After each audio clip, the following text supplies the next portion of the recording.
Благодаря, госпожо председател. Госпожо Габриел, Солаковия хан носи името на двама предприемчиви българи, братята Солакови от Свищов. През 1859 година те построяват огромна за времето си сграда, като в голяма част от нея устройват хан. През годините мястото се превръща в подслон за българските революционери мигранти в Румъния. Именно там през 1868 година Христо Ботев и Васил Левски преживяват заедно една изключително студена зима. Спомени от пребиваването си в хана, описан в негово писмо до Киро Толешков, Ботев разказва, че е живял близо 2 месеца в изоставената мелница, която е била част от Солаковия хан. В писмото си той още описва: студ, дърво и камък се пука, гладни от 2 или 3 деня, а той пее и се весел. Този негов приятел е бил самия Васил Левски. На първия етаж на хана, в печатницата, Любен Каравелов издава вестниците Свобода и независимост и списание Знание. Въпреки че през 1997 година сградата е обявена за паметник на културата от местно значение, тя продължава да тъне в разруха. През 2003 година потомците на братя Солакови успяват да върнат собствеността на имота, но той е в окаяно състояние и има риск да се срути върху минувачите. Паметната плоча, на която е отбелязано, че в този дом е живял и работил Любен Каравелов, е частично повредена.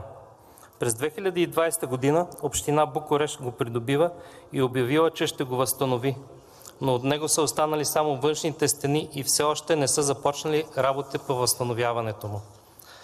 Поради напредналата степен на разпадане и заради отломките и растителността, достъпът до сградата е опасен.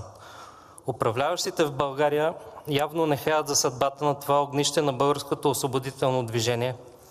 Затова в тази връзка въпросът ни към вас е: предприела ли е българската държава някакви действия за сътрудничество в община Букурещ за възстановяване на сградата, тъй като Солаковия хан е един от символите на национално-освободителното движение на България? Има ли опасност с него да се случи това, което застигна други паметници на българската история, като къщата на Стефан Караджа в Тулча, която беше съборена? Благодаря.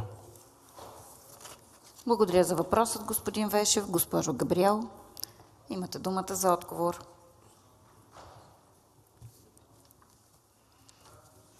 Уважаема госпожо председател, уважаеми господин Вешев, уважаеми господин Георгиев, уважаеми дами и господа народни представители!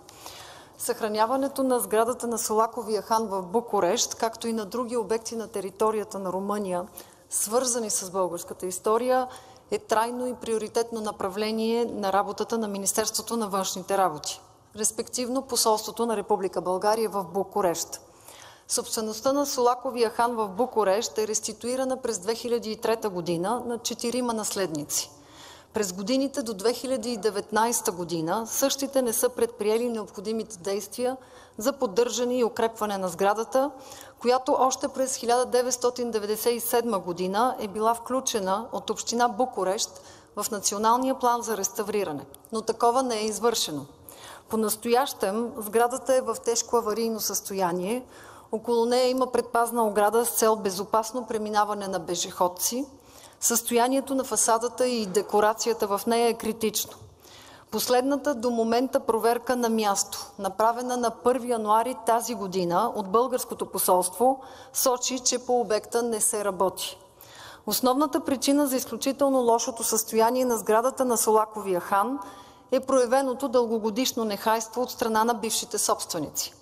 Поради тази причина през 2019 година Общинският съвет на Букурещ приема решение номер 214 от 23 април 2019 година за отчуждаване на сградата исторически паметник, която е частна собственост. В резултат от това едноличен собственик на сградата в момента е община Букурещ. През 2020 година местната власт в града, в лицето на кмета на общината, обяви, че спасението на Солаковия хан е приоритет за общината. Принос за това решение на местната власт има българското посолство с проведените разговори с община Букурещ. Заявената от кмета на румънската столица цел е да възстанови сградата и да я превърне в общински културен център. През 2022 година не са извършени никакви действия за укрепване на зидовете на сградата. Българското посолство е в постоянен контакт с общинската власт в Букурещ, припомня поетите ангажименти и настоява за ускоряване на започване на ремонтните работи по сградата. Подписан е договор номер 633 от 27 септември 2022 година за извършване на услуги за изработване на техническа експертиза за обезопасяване и подготовка на технико-икономическа експертиза и документи за консервиране на историческия паметник Сулаков хан. На 11 октомври 2022 година е започнала техническата експертиза с извършване на 3D замервания на имота. Посолството на Република България бе постоянно ангажирано с срещи и разговори с политически сили, представени в Общинския съвет на столичния град, и с представители на ръководството на общината с цел ускоряване във възможно най-кратък срок започването на ремонтно-възстановителните работи, както и да се договори в бъдещия общински културен център да бъде отделено значително и достойно място на българското историческо наследство в Букурещ. Посолството ни е предложило създаването на български кът в сградата на Сулаковия хан след завършване на ремонтно-възстановителните работи и стартирането на Общинския културен център. Наред с разговорите с представители на община Букурещ през 2023 година, нашите дипломати в Букурещ предприеха действия за документално удостоверяване на юридическия статут на собствеността на Сулаковия хан. Радвам се да споделя с вас, че положените усилия от наша страна, постоянни, не останаха безрезултатни. На 2 февруари тази година кметът на Букурещ Нико Шардан обяви публично, че дейности по консервацията и реставрацията на сградата на Сулаковия хан ще започнат през март 2024 година. За нас това е потвърждение за необратимата ангажираност на румънските ни партньори към възстановяването на автентичния вид на историческата за нас сграда. В заключение бих искала да заявя, че нашата цел е не само гарантиране възстановяването на Сулаковия хан, но и бъдещото му предназначение да съхрани българския исторически елемент за сградата и да даде възможност за популяризиране на българското културно-историческо присъствие в румънската столица през няколко десетилетия през 19 век. Уважаеми господин Бешев, уважаеми господин Георгиев, уважаеми народни представители, позволете ми да използвам повода за този въпрос, за да ви информирам, че продължават усилията за реализиране на инициатива на посолството в Букурещ по формулиране и приемане на стратегия за проучване на актуалното състояние, статута и възможността за даване на публичност за връзката с България на обекти в наследство на България и Румъния в Букурещ и в други градове.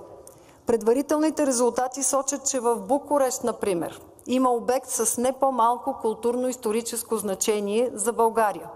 Това е сградата, където са се помещавали канторите на братя Христо и Евлоги Георгиеви, намираща се в град Букурещ на улица Каля Мошилор. От наличните данни през август 2022 година Общинската администрация за укрепване на сгради с сеизмичен риск е публикувала покана за участие номер 5964 от 2 август 2022 година до компетентните организации и фирми за предоставяне на услуги за промяна и актуализиране на документацията за оценка на сеизмичния риск на сградата. Това е направено на основание, че собствеността на имота е на община Букурещ, която за изпълнение на дейностите по укрепването му го е предоставила в управление на Общинската администрация за укрепване на сгради с сеизмичен риск. За потвърждаване на собствеността на канторите на братя Христо и Евлоги Георгиеви, Българското посолство в Букурещ предприе действия за получаване на официална информация чрез службата по кадастъра на град Букурещ за собствениците и вида на имота. Разполагаме със справка от електронната система на община Букурещ, че имотът не е бил реституиран. И във връзка с последното считаме, че е целесъобразно запазването на интереса на българската държава към закупуване на имот в Букурещ с голямо културно-историческо значение за България. И с оглед фактическата обстановка със състоянието, собствеността и плановете на община Букурещ за бъдещо използване на Сулаковия хан като общински културен център, предлагаме и също така възможността да се разгледа възможността за предприемане на необходимите действия за получаване на официална информация за статута и собствеността, за предприемане на действия за закупуване на имота, който са се помещавали канторите на братя Христо и Евлоги Георгиеви. Благодаря ви.